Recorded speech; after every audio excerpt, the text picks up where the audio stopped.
আপনি আসেন, এই চেয়ারে বসেন, দেখেন তখন এটা আপনিও পাবেন। যেমন আমি নিউ মার্কেট এলাকায় গত শনিবারে গেছিলাম, আর সায়েন্স ল্যাব থেকে নিউ মার্কেট ক্রসিং পর্যন্ত রাস্তার দুই পাশে অর্ধেক এত বড় চওড়া রাস্তা দখল করে ফেলেছে। আমি তখন নিউ মার্কেট থানায় যে বসে খোঁজ খবর নিলাম। আমি এসি ট্রাফিককে ডাকলাম, ওসিকে ডাকলাম, ডেকে কথা বললাম। আমি তো এই হুকুম দিতে পারলাম না যে ফুটপাত থেকে শহর হকার উধাও করে দাও, একজনও বসবে না। মানবিক আমাকে তো হতে হচ্ছে।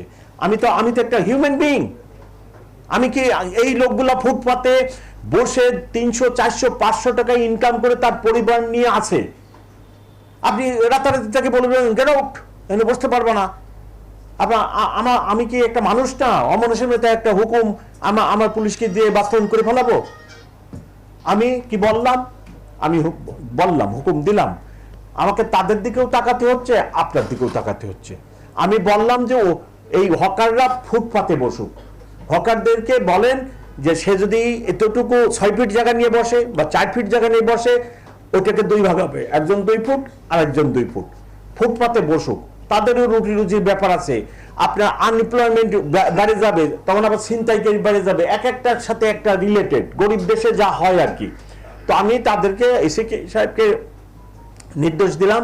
পরবর্তীতে আমার এডিশনাল কমিশনারকেও আমি পরের দিন সকালে ডেকে বলছি যে ওইখানে রাস্তাটা ফুটপাত হকাররা দখল করবে না, রাস্তাটা দখল করবে না, কিন্তু ওরা ফুটপাতে থাকুক। আপনারা একটা হিসাব নেন, কত লক্ষ লোক আপনার এই রাস্তায় হকারি করে জীবন ধাপন করতেছে। আমি বিশাল এক অফিস, এয়ার কন্ডিশন গাড়ি, এয়ার কন্ডিশন বাসায় থাকি, আর আমার স্বপ্নটাও ওইভাবে রাখবো, হয় না। আমার ওই হকারের দিকে তাকাইতে হবে। ইভেন আমার ব্যাটারি চালিত রিক্সা, ম্যানুয়ালি অপারেটেড রিক্সা চালক, ও বাঁচতেছে, ও 10,000 টাকা ইনকাম করে।